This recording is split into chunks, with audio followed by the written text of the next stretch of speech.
Okay, we'll take a look at the random variables unit. This is where we would create a table for our random variables. One of the big things you want to do is make sure we define the variable we use. It's a good idea to go ahead and write out all the possibilities sometimes to help fill in these tables.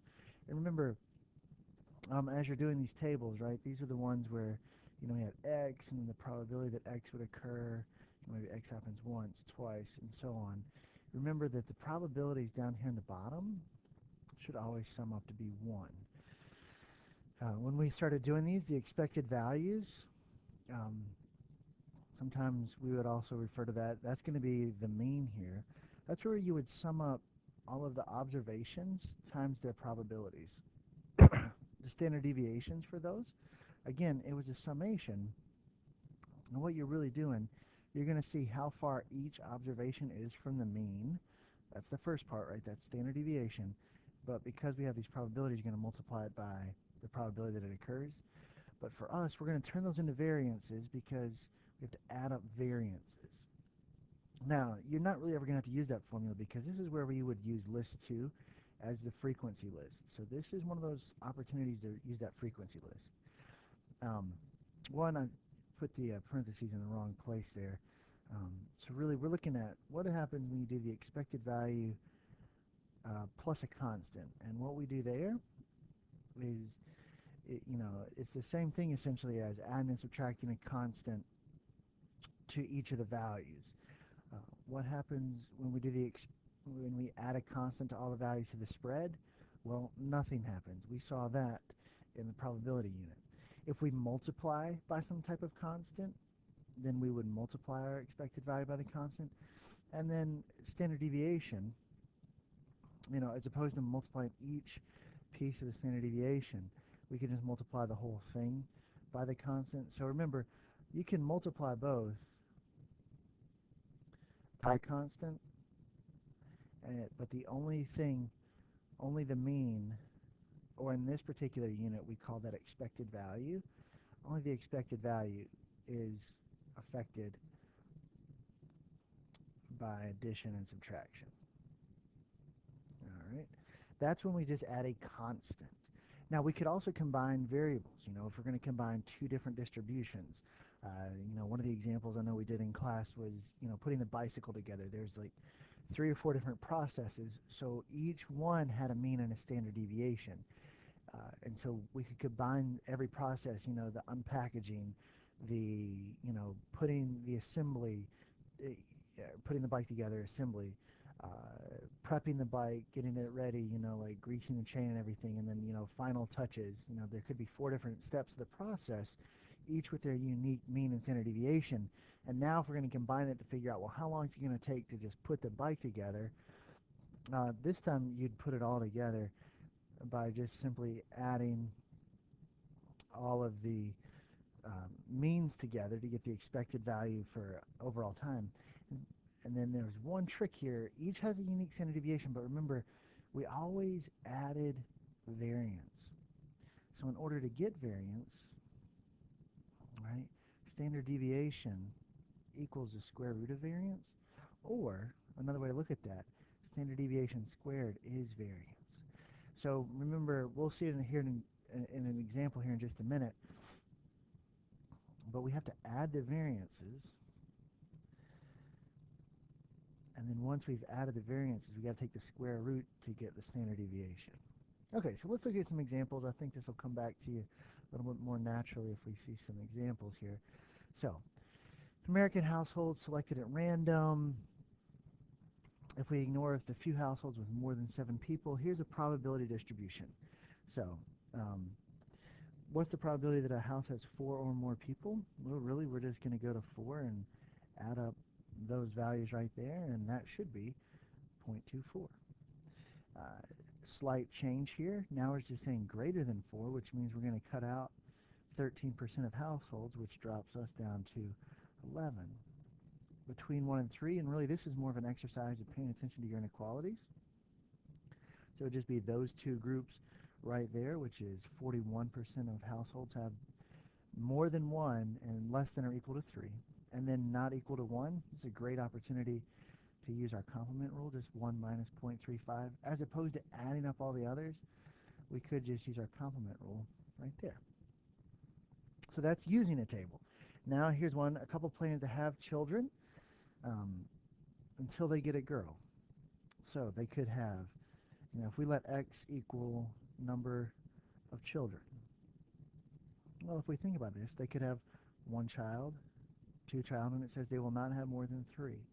So this is where I was saying maybe write out all your options. So one child means they have a girl because they're going until they get a girl. So if they have two kids, that means they had boy, girl. Three kids would be boy, boy, girl, or boy, boy, boy. So to make a probability distribution for this, so the three possible outcomes, 1, 2, or 3 children. 0 is not an option. We were told they were going to have a child. So the probability of a girl, we're just going to go ahead and work on the assumption that it's equally likely. So boy, then a girl would be 0.5 times 0.5, or 0.25. One option, because those have to add up to 1, we know this value has to be 0.25. But just to make sure, right, this would be 0.5 times 0.5 times 0.5 plus 0.5 times 0.5 times 0.5. And sure enough, 0.125 plus 0.125 is 0.25. So there's your probability model for the number of children they might have.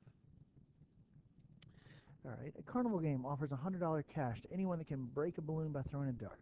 It costs $5 to play, and you're willing to spend up to $20 to win. You think that there's a 10% chance of hitting the balloon. So create a probability model and find the expected value of your winnings. So if we let x equal winnings, so this is probably a good one to kind of think about this. There's a chance you could win $0, and that would be 4 losses in a row. You could walk away with $95. Now I'm going to kind of work my way backwards. That means you won right off the bat, right? It cost you $5 to play, and then you walk away with 100, so in actuality you won 95. If you played it twice, that means you paid $10. That means you lost and you won. And then you could also pay $15, which means you lost, and then you won. And then the other, if you're willing to spend $20, that means you lost 3 times and won once. So if we do winnings here, 0, 95, 90, 85, and 80. Now we just got to kind of think through some probability. So the probability that you don't walk away with any money at all, so the probability of loss, loss, loss, loss would be 0.9, 0.9, 0.9, 0.9. And that should be equal to 0.6561.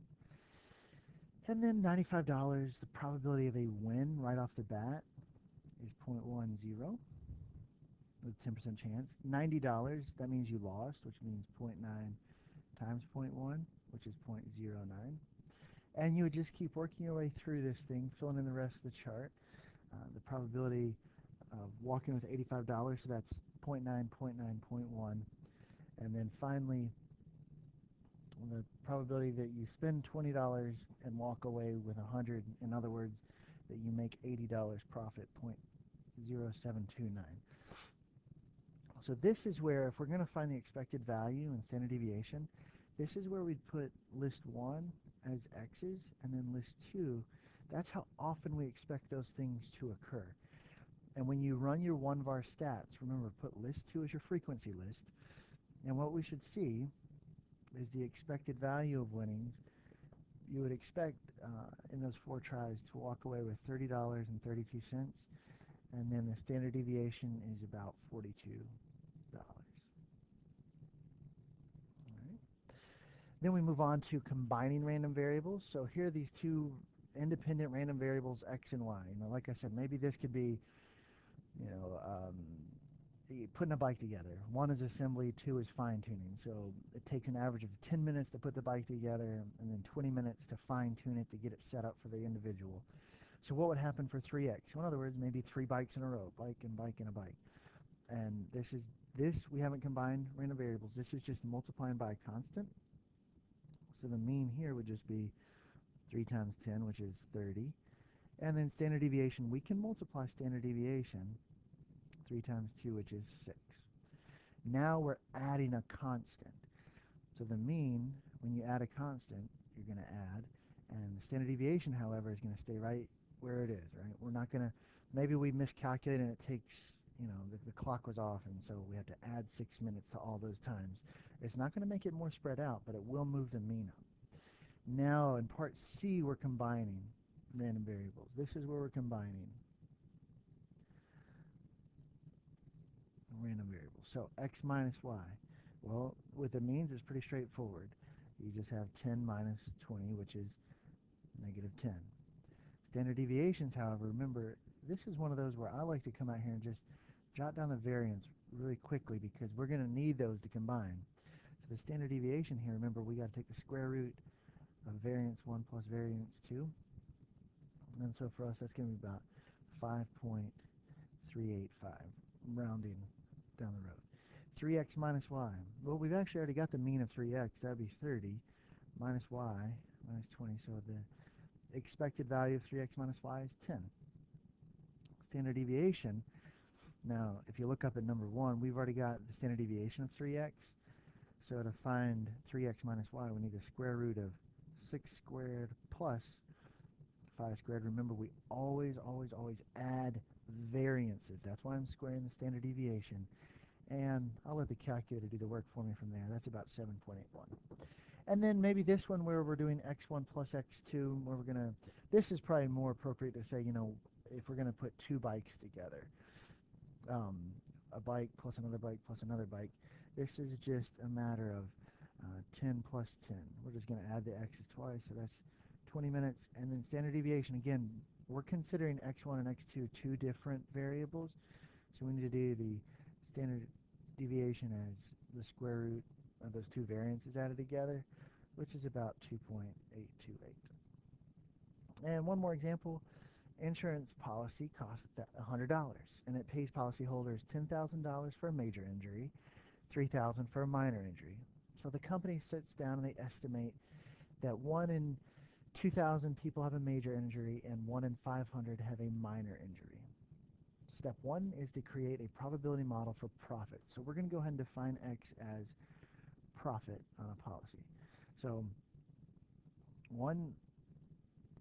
on most policies, the company is going to make $100, but then every so often, if the company has to pay out $10,000 or $3,000, maybe I'll just do it in numerical order. If it has to pay out $3,000, that means the company has just lost $2,900. Right? Again, because they have to pay out $3,000 is paid, so they lose the $3,000. However, they've already made $100 on the cost of the policy. Similarly, if they pay out $10,000, that means the company has lost $9,900. So then the probability that occurs. This is one of those where the complement rule could be really helpful. Minor injury is 1 out of every 500, which is equal to 0.002, and this would be 1 out of 2,000, which is approximately 0.0005. Now to figure out the probability for 100, I'm just going to do 1 minus 0.0025, which is 0.9975. So 99.75% of the time, this company gets the $100 from a client and never looks back. To find the expected profit, again, that's going to be list 1. This is going to be list 2. And then you just run your 1var stats using the frequency list, right? Because the probability it occurs, that's how frequent it happens.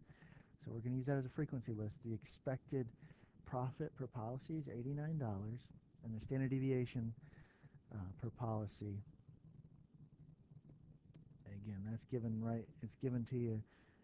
It's a pretty big spread simply because of those extreme values of $10,000 and $3,000.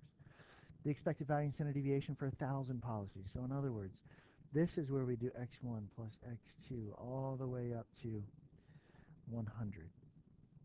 And so for us, that means it'd be 89 plus 89 plus 89. And there would be 100 of those, which means the expected profit on 100 policies is $8,900. Whereas standard deviation, a little bit trickier because we're not just multiplying by a constant. We're adding together all of these policies up to 100. So in other words, first off, we need that 260.54. We have to turn it into variance, and we're going to add up variance after variance after variance. And at the end of the day, we got to come back and take a square root. Well, how many of those 260.54 squareds were there? There's 100 of those. And then at the end of the day, you got to take the square root of that. You could play some math tricks, pull the 100 out. If you really wanted to, you could just type that into the calculator as is.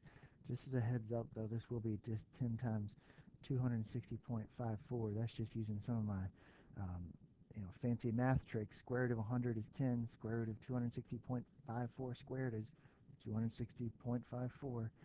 And that leaves me at $2,605. Oop, that's a decimal. And 40 cents.